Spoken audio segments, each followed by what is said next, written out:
I imagine cutting all those people up, even as a surgeon. Well, you had to enjoy a bit of the blood and guts, right? Charles nodded, knowing that he didn't even see the blood when he'd been a surgeon, only focusing on the job of keeping patients alive. That's why I came to you, Charlie. Because once I saw your patient file, I knew you were someone I could confide in. I can't wait to show you what I get.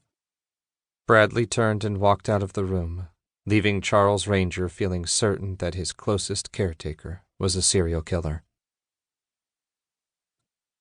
Bradley Brown understood that sooner or later he would kill Charlie Ranger. Not for his eyes, though. He had no desire for a man's eyes. No, he'd kill the old man because rules must be followed. Bradley was a big lover of rules, had been since his earliest memories. He needed them. Rules were the only reason he had made it this far in life, first his father's, then his own. And if he was going to continue doing as he pleased, then he would need even more of them. Because Bradley definitely was going to continue doing as he pleased, doing what pleased him. Rule number 1, no witnesses. Charlie wasn't exactly a witness per se, but close enough, and sooner or later he'd have to go. Hopefully later, because Bradley did enjoy talking to the old man. He bounced a lot of ideas off the bald guy's dome, and even though Charlie couldn't speak back, it clarified Bradley's thinking. Clarity was important for what came next. And goodness, Charlie served that purpose well.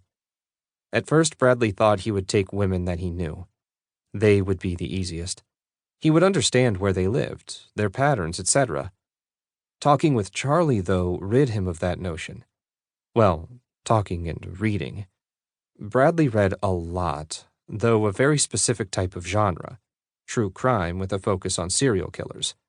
He was easily, as far as he was concerned, the most knowledgeable person in the United States on the subject. If they gave out PhDs on the subject, Bradley would certainly have one.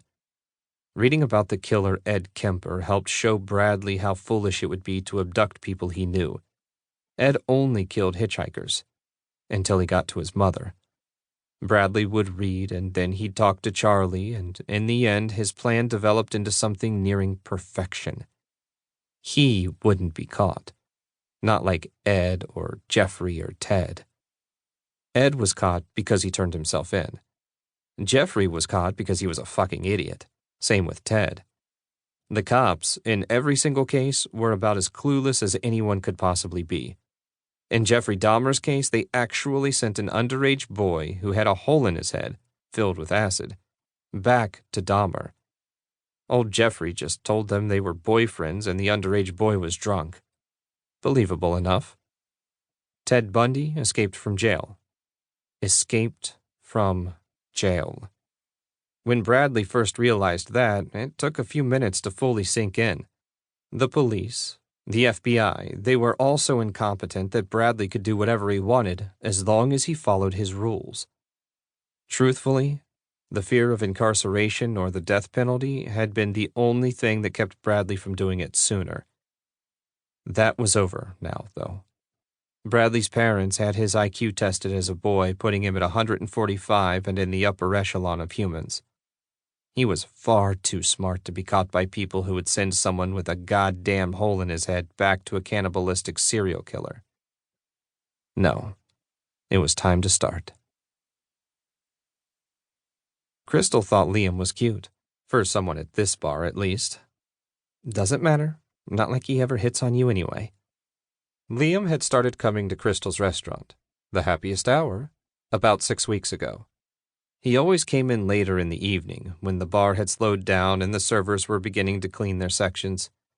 He sat at the bar, drank a few beers while eating chips and salsa. He never ordered anything, and it wasn't until the second week that he really started talking to Crystal. "How often are you up here?"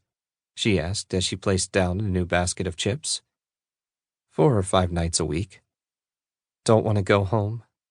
Liam smiled, which was when he was at his cutest. "I'm trying not to become an alcoholic. I feel drinking at home and eating chips out of a bag instead of a basket in a restaurant would certainly classify me as one." The basket is the line that separates you from them?